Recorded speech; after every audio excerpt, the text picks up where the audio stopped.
I've just been playing a little game called CastleStorm VR, which was only just announced. It's not the first time that we've seen CastleStorm, but it is the first time that we've seen it in VR. So can you tell us a little bit about what I was just playing? Because it was pretty cool. Yeah, absolutely. So CastleStorm, it's a game that Zen Studios released about 3 years ago. We put it on consoles, PC, it's been on mobile. We have a version called CastleStorm Free to Siege, which is a free-to-play version of the game. To battle!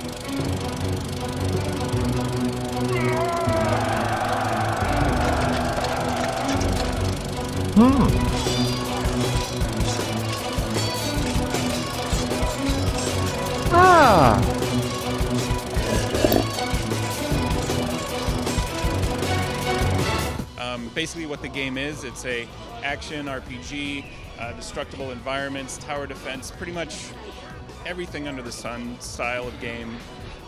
Really funny, tongue-in-cheek, medieval style gameplay. Yeah, I was just loading up a ballista with apples that would then explode to try and destroy the castle. I was very bad at destroying the castle because it was just too much fun just to shoot things. Well, I mean, if you're throwing apples at another castle, it sounds like you're kind of, on your way to figuring out what the game's all about when it comes to its sense of humor and its quirkiness. But yeah, you can have enemy units, or you can attack your enemies with your own units. You can have like soldiers and knights and archers, and later on in the game you can even have griffins that you can have attack your opponent's castle. It's really fast-paced, really addictive, really fun, and I think VR really brings a huge new element to it. There are a lot of very hardcore, serious VR games where it's all very immersive and rah-rah. This isn't quite the hardcore serious. We kind of try to keep things light at Zen Studios. We love the sense of humor that we've been able to implement in the CastleStorm game. And it's really fun and exciting, and when it comes to the level of immersion that you feel in VR, like the thing about Zen Studios, we never want our experiences to be passive. We don't want somebody to get into a situation in a game where they feel like they're being removed from the VR experience. That's why even when you watch cutscenes in CastleStorm VR, you'll end up seeing like it'll be like you're in a theater, right? You'll be sitting in a theater chair. You look to your side, there's a bucket of popcorn and there's a soda next to you. You can even look all the way behind you and you'll see the king like sitting and watching the same movie or cutscene that you're watching, and sitting next to him will be the princess, and she'll kind of just she'll have her like head in her hand. She'll be really bored, but whatever. It's not about her. See, while I was playing, I did look down here and I saw that there was some popcorn. There was some popcorn spilled on the floor, and I saw that obviously I was a knight and I'd taken my helmet off to sit it next to me. I didn't actually think to look behind me, which was a trap for young players. You should always look behind you. Definitely. That's a really good motto when it comes to playing a VR game. Always look behind you.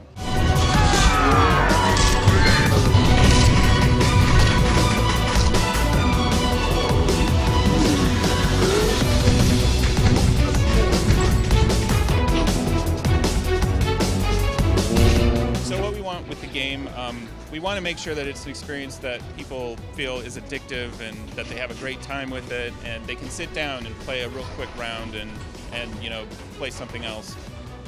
But we do it is challenging, and it'll ramp up its difficulty. But once you learn the mechanics, once you get down the systems of the game, it's like second nature, really. One thing that I really liked is playing it with a controller. I'm used to playing games on PC, so I'm still not completely sure. I don't have the muscle memory on which of the buttons is which. Yeah. And so it's human nature when you're playing on a console to look down to see where your buttons are. Right. Of course, you can't do that when you've got a VR headset on, but in CastleStorm, you look down and it actually has it in the vision that you're seeing. So it has the buttons and they light up and they show you which one's which. Right. That was really clever.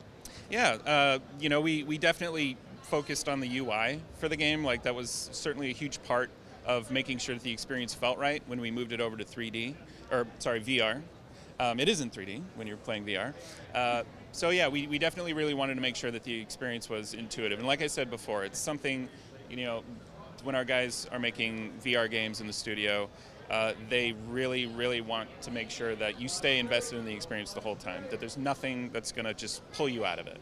Exactly. There's no weird menus that pop up in front of your game and pause things awkwardly. It's all you're in the same world. Right. It's natural, it's fluid, it just feels right, and it feels like you're really there. And as we have mentioned, even though we are focusing on VR, if people don't have access to headsets at this point, they can play CastleStorm on other platforms. Absolutely. We've released CastleStorm on just about every console under the sun. It's on PC. It's on the mobile version that I mentioned earlier. There's certainly no shortage of ways to play CastleStorm.